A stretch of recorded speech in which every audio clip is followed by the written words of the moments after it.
യു.ഡി.എഫും മഴവിൽ സഖ്യങ്ങളും ചേർന്ന് നടത്തുന്ന കുപ്രചാരങ്ങൾക്കുള്ള കനത്ത തിരിച്ചടിയാണ് ഇന്നത്തെ തദ്ദേശ സ്വയംഭരണ സ്ഥാപനങ്ങളിലേക്കുള്ള ഉപതെരഞ്ഞെടുപ്പ് ഫലം. 30 വാർഡുകളിൽ നിന്ന് 17 സ്ഥലങ്ങളിലും ഇടതു മുന്നണിയാണ് തകർപ്പൻ ജയം സ്വന്തമാക്കിയത്. സംസ്ഥാന സർക്കാരിന്റെ വികസന പ്രവർത്തനങ്ങളും ക്ഷേമ ജീവകാരുണ്യ സ്വാന്തന പ്രവർത്തനങ്ങളും ജനം ഇരു കൈകളും നീട്ടി സ്വീകരിച്ചുവെന്നതിന്റെ തെളിവ് കൂടിയാണിത്.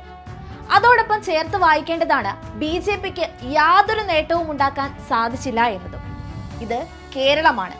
ഇവിടെ ബി.ജെ.പിയുടെ വർഗീയ രാഷ്ട്രീയത്തിന് സ്ഥാനമില്ല എന്ന് ഉറക്കെ പറയുകയാണ് തെരഞ്ഞെടുപ്പ് ഫലം.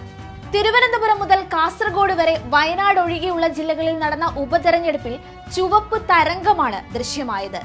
ബി.ജെ.പി എ ക്ലാസ് കോർപ്പറേഷനായി കിനാവു കാണുന്ന തിരുവനന്തപുരം കോർപ്പറേഷനിൽ ഇടതുമുന്നണി ശ്രദ്ധേയമായ വിജയം നേടി. തിരുവനന്തപുരം കോർപ്പറേഷൻ ശ്രീവരാഹം ഡിവിഷനിൽ എൽ.ഡി.എഫിലെ വി ഹരികുമാർ 1346 വോട്ടുകൾ നേടി ബി.ജെ.പി സ്ഥാനാർത്ഥിയെ പരാജയപ്പെടുത്തി. കൊട്ടാരക്കര ബ്ലോക്ക് പഞ്ചായത്ത് കൊട്ടറ ഡിവിഷനിൽ നിന്നും എൽ.ഡി.എഫിലെ വത്സമ്മ തോമസ് 900 വോട്ടുകൾക്ക് വിജയിച്ചു. കൊട്ടാരക്കര നഗരസഭ കല്ലുവാതുക്കൽ വാർഡിൽ എൽ.ഡി.എഫിലെ മഞ്ജു സാം 193 വോട്ടുകൾക്ക് വിജയിച്ചു. പത്തനംതിട്ട ജില്ലയിൽ ഉപതെരഞ്ഞെടുപ്പ് നടന്ന 3 തദ്ദേശ വാർഡുകളിൽ 2 എൽ.ഡി.എഫും 1 യു.ഡി.എഫും വിജയിച്ചു. നഗരസഭ 15 വാർഡിൽ നിന്നും എൽ.ഡി.എഫിലെ ബിജിമോൾ മാത്യു തിരഞ്ഞെടുക്കപ്പെട്ടു. പുറമുറ്റം ഗ്രാമപഞ്ചായത്ത് 1 വാർഡ് ഇടതുമുന്നണി നിലനിർത്തി. എറണാകുളത്ത് കോൺഗ്രസ് എം.എൽ.എ മാത്യു കുഴൽനാടന്റെ പഞ്ചായത്തിലും എൽ.ഡി.എഫ് വെന്നിക്കൊടി പാറിച്ചു. പൈങ്ങോട്ടൂർ പഞ്ചായത്ത് 10 വാർഡ് യു.ഡി.എഫ് സ്വതന്ത്രനിൽ നിന്നും എൽ.ഡി.എഫ് പിടിച്ചെടുത്തു. എൽ.ഡി.എഫിലെ അമൽ രാജ 166 വോട്ടുകൾക്കാണ് വിജയിച്ചത്. ഇടുക്കി വാത്തിക്കുടി പഞ്ചായത്തിലെ ദൈവമേട് യു.ഡി.എഫിൽ നിന്ന് എൽ.ഡി.എഫ് പിടിച്ചെടുത്തു. കേരള കോൺഗ്രസിലെ ബീന 355 വോട്ടുകൾ നേടിയാണ് വിജയിച്ചത്. ആലപ്പുഴ കാവാലം പഞ്ചായത്ത് പാലോടം വാർഡ് എൽ.ഡി.എഫ് നിലനിർത്തി. തൃശൂർ ചൊവ്വന്നൂർ പഞ്ചായത്ത് 11 വാർഡിൽ 48 വോട്ടുകൾ എൽ.ഡി.എഫ് സ്ഥാനാർത്ഥി ഷഹർബാൻ വിജയിച്ചു. കാസർഗോഡിൽ 3 എൽ.ഡി.എഫ് സ്ഥാനാർത്ഥികൾക്കാണ് വിജയം.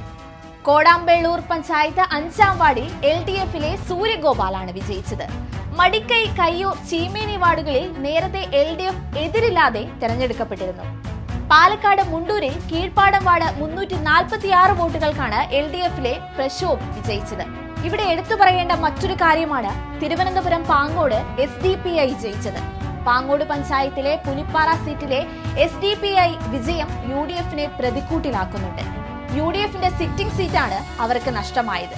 യു.ഡി.എഫിന്റെ 307 വോട്ടുകൾ ചോർന്നപ്പോൾ SDPIക്ക് 311 വോട്ടുകൾ അധികം നേടാനായി.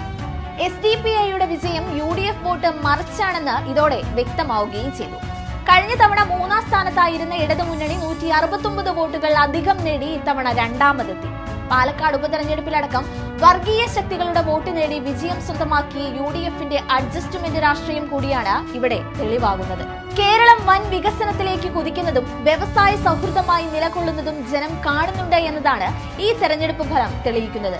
മാത്രമല്ല, കേന്ദ്രം അർഹതപ്പെട്ട ഫണ്ട് പോലും നൽകാതെ ഞെരുക്കിയിട്ടും ക്ഷേമ പെൻഷൻ അടക്കമുള്ള ക്ഷേമ സ്വാന്തന സേവനങ്ങൾ മുടക്കമില്ലാതെ നൽകാനാകുന്നുവെന്നതും പ്രധാനമാണ്. ഇതിനെല്ലാമുള്ള തെളിവാണ് തെരഞ്ഞെടുപ്പ് ഫലം.